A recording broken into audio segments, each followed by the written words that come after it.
শফিক ভাই লন্ডনে এসেছেন। সাংবাদিক হিসাবে বিভিন্ন জায়গায় যেতে হয়। আমি দুটি কথা বলবো। একটি হচ্ছে যে বাংলাদেশে যে পরিবর্তন হয়েছে, যেটি দ্বিতীয় স্বাধীনতা বলা হয়, সেই দ্বিতীয় স্বাধীনতাকে ধরে রাখার জন্য যোগ্য নেতৃত্বের দরকার। এখন 3 মাস বয়সী একটি সরকার, বিএনপি বলে নির্বাচন, জামাতে ইসলামী বলে নির্বাচন, মান্না সাহেব বলে নির্বাচন, যারা সবাই বলে নির্বাচন। এখন 16 বছরের যে জঞ্জাল, সেটি পরিষ্কার করতে হলে তো একটু সময় লাগবে, একটু সময় দিতে হবে।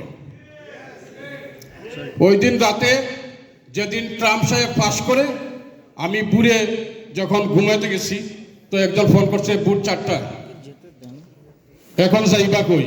আমি বললাম কি হয়েছে? কই ট্রাম্প পাস করছে। আমি তাহলে আমি কি করবো? কার যাইতা না হন। এখন মোদিজির সাথে ট্রাম্পের ভালো সম্পর্ক। তো আমি বললাম যে রাত তো 4টা বাজে, কালকে সকালে কথা বলি। বলে না, বইলে যান।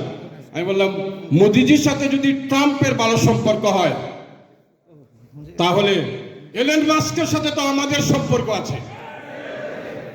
তা আপনি যাবেন কোথায়? ও, আপনার সাথে সম্পর্ক আছে? আমি বললাম আছে। তো মোল্লা ভাইয়ের সাথে তো কার সম্পর্ক আছে? ইউরোপিয়ান ইউনিয়নের সম্পর্ক আছে। তো জামাতে ইসলামের আবু বকর মোল্লা ভাইকে রাইকা দিছে তারা লন্ডনে, ইউরোপে। আমি একবার এক ঘটনার কথা বলি। আমি ব্রাসেলসে গেছি এক কাজে। তো এক এমপির সাথে দেখা এক জায়গায়। তো আমাকে জিজ্ঞাসা করছে বাংলাদেশের অবস্থা কি। তো আমি বললাম, এটা তো আমাকে বইলা গেছে একজন। আমি কে বলছে? মোল্লা। আমাকে তাহলে ঠিক আছে।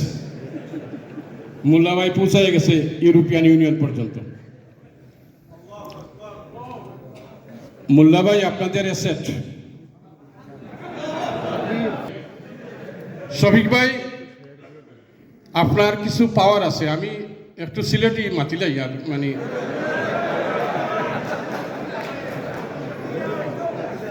সিলেট পারি যখন আমরা, তো একটু 2 মিনিট নেই গিয়ে আমি, কারণ এই সিলেট ব্রিটেনটা তো আমরা বাপসা সাহেব আবাদ করছেন না।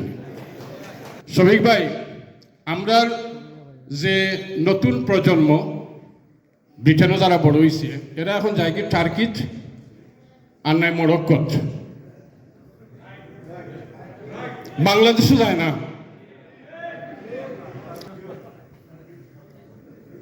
আমার বাচ্চারা লিয়ে দিতে চাই আমি বাংলাদেশও, কারণ আমার তো শিকড় তো হলো না, আমি তো পারলাম না লইয়া দিতাম। আপনারা দয়া করি ওটা একটা ব্যবস্থা করবা।